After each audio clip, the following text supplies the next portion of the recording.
Assalamualaikum warahmatullahi wabarakatuh. Kami dari kelompok 2 Pendidikan Guru Sekolah Dasar semester 3. Sebelumnya kami ingin mengucapkan terima kasih banyak kepada Bapak Diki Surahman SPD IMPDI selaku dosen pengampu dari mata kuliah Teknologi Informasi dan Komunikasi yang telah memberikan kesempatan untuk kelompok kami berpresentasi mengenai materi jenis-jenis media pembelajaran.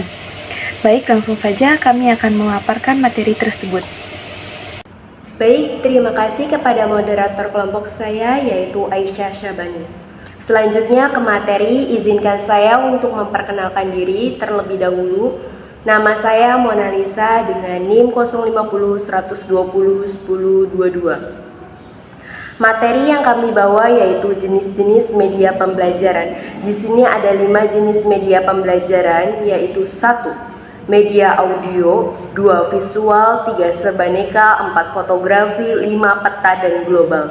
Dan ada manfaat dari teknologi bagi siswa dan guru. Lanjut ke jenis media yang pertama yaitu media audio. Macam-macam media pembelajaran audio berfungsi untuk menyalurkan pesan audio dari sumber pesan ke penerima pesan.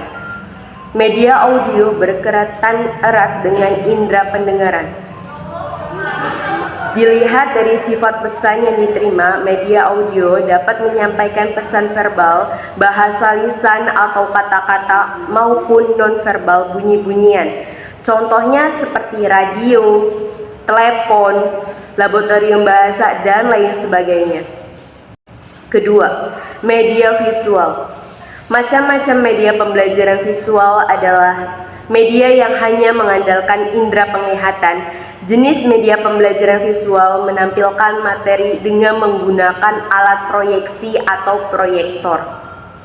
Pesan yang akan disampaikan dituangkan ke dalam bentuk-bentuk visual. Selain itu, fungsi media visual juga berfungsi untuk menarik perhatian, memperjelas sajian ide, menggambarkan fakta yang mungkin dapat mudah untuk dicerna atau diingat jika disajikan dalam bentuk visual. Macam-macam media pembelajaran visual ini dibedakan menjadi 2, yaitu diam dan gerak. Berikut penjelasannya ya teman-teman. A. Media visual dalam diam, berupa foto, ilustrasi, gambar, potongan gambar, film, bingkai, OHP, grafik, bagan, diagram, poster, peta, dan lain sebagainya. Yang kedua, B.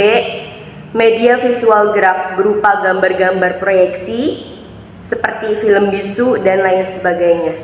Yang ketiga, media serbaneka.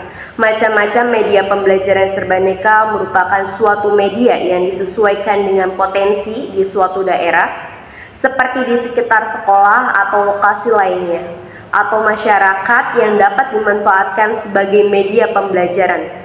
Contoh macam-macam media pembelajaran serbaneka diantaranya adalah papan tulis, media 3 dimensi, realita, dan sumber belajar pada masyarakat. Berikut penjelasannya. A. Papan. Papan yang termasuk dalam media ini diantaranya papan tulis, papan buletin, flanel, magnetik, listrik, dan paku. B. Media 3 dimensi diantaranya model, make up, dan diorama. C. Realita adalah benda-benda nyata seperti apa adanya atau asli. Contohnya pemanfaatan, misalnya guru membawa kelinci, burung, ikan, atau dengan mengajak siswa langsung ke kebun sekolah atau peternakan sekolah. D. Sumber belajar pada masyarakat diantaranya dengan karya wisata dan berkemah.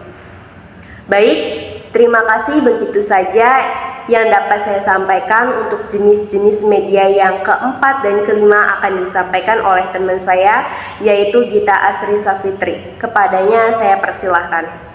Perkenalkan, nama saya Gita Asri Safitri dengan nomor NIM 0501201003. Di sini saya akan menjelaskan materi selanjutnya. Yang keempat ada gambar fotografi. Nah, gambar fotografi ini diperoleh dari beberapa sumber, misalnya dari surat, dari lukisan, dari kartun, dari ilustrasi. Nah, foto yang diperoleh dari berbagai sumber ini dapat digunakan oleh guru secara efektif dalam kegiatan belajar mengajar dengan tujuan tertentu. Di sini ada 5 macam gambar fotografi yang harus diperhatikan. Antara lain, ada gambar fotografi itu harus cukup memadai. Yang kedua, gambar-gambar harus memenuhi persyaratan artistik yang bermutu. Yang ketiga, gambar fotografi untuk tujuan pengajaran harus cukup besar dan jelas. Yang keempat, validitas gambar, yaitu adakah gambar itu benar atau tidak. Yang kelima, memikat perhatian anak. Ini diamatinya, misalnya binatang, kereta api, kapal terbang, dan sebagainya. Dan yang kelima, ada peta dan globe. Macam-macam media pembelajaran berikutnya adalah peta dan globe ini berfungsi untuk menyajikan data-data lokasi seperti keadaan permukaan bumi, keadaan permukaan darat, keadaan sungai, keadaan gunung-gunung, dan keadaan tempat-tempat serta arah dan jarak. Kelebihan dari peta dan globe dalam kegiatan belajar mengajar yaitu yang pertama, memungkinkan siswa mengerti posisi dari kesatuan politik daerah kepulauan dan lain-lain. Yang kedua, merangsang minat siswa terhadap penduduk dan pengaruh-pengaruh geografi. Yang ketiga, memungkinkan siswa memperoleh gambaran-gambaran imigrasi dan distribusi penduduk, tumbuhan-tumbuhan dan kehidupan hewan, serta bentuk bumi yang sebenarnya. Perkenalkan, nama saya Aisyah Syabani dengan NIM 0501201020. Di sini saya akan menjelaskan apa itu teknologi dan bagaimana perannya bagi seorang guru dan siswa. Teknologi adalah alat ampuh yang dapat menjadikan pendidikan lebih bermakna dan menarik bagi seorang guru maupun siswanya. Teknologi perlu ada di setiap kelas dan dapat dikuasai oleh setiap siswa maupun gurunya. Karena itu merupakan pena dan kertas pada zaman sekarang yang lebih mengedepankan suatu teknologi. Dan inilah lensa kita untuk dapat merasakan banyak hal di dunia. Peran teknologi sendiri dalam pembelajaran yaitu teknologi yang interaktif dapat membuka banyak cara untuk belajar dan menciptakan peluang komunikasi. Hal ini dapat mendorong guru dan siswanya untuk lebih banyak berkomunikasi, mendiskusikan gagasan, dan saling berkolaborasi. Nah, sekarang apa sih manfaat teknologi bagi seorang guru? Yang pertama yaitu memungkinkan guru untuk lebih fleksibel, yaitu guru dapat menggunakan berbagai metode ataupun alat pengajaran untuk memenuhi kebutuhan pelajaran. Yang kedua yaitu membantu guru lebih terhubung dengan siswa, yaitu guru lebih mampu berkomunikasi dengan siswa dan mendukung mereka dalam proses belajar mengajar. Yang ketiga yaitu membuka akses ke lebih banyak sumber. Guru dapat menemukan materi pembelajaran tambahan yang dapat membantu para siswa untuk menyelesaikan tugasnya. Selanjutnya, apa sih manfaat teknologi bagi para siswa? Yang pertama yaitu memungkinkan pengalaman belajar yang lebih personal, yaitu siswa akan lebih leluasa memilih metode ataupun alat apa yang dapat membantu mereka dalam proses belajar mengajar yang baik. Yang kedua yaitu meningkatkan komunikasi siswa. Siswa dapat memiliki akses ke berbagai saluran yang memungkinkan mereka untuk berkomunikasi ataupun berkolaborasi dengan guru maupun sesama siswa.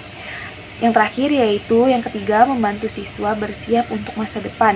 Siswa akan dibekali untuk menyongsong masa depan yang syarat akan teknologi, yang dimana mereka akan lebih mudah beradaptasi jika dihadapkan oleh suatu zaman yang harus memungkinkan siswa dapat menguasai suatu teknologi yang lebih tinggi.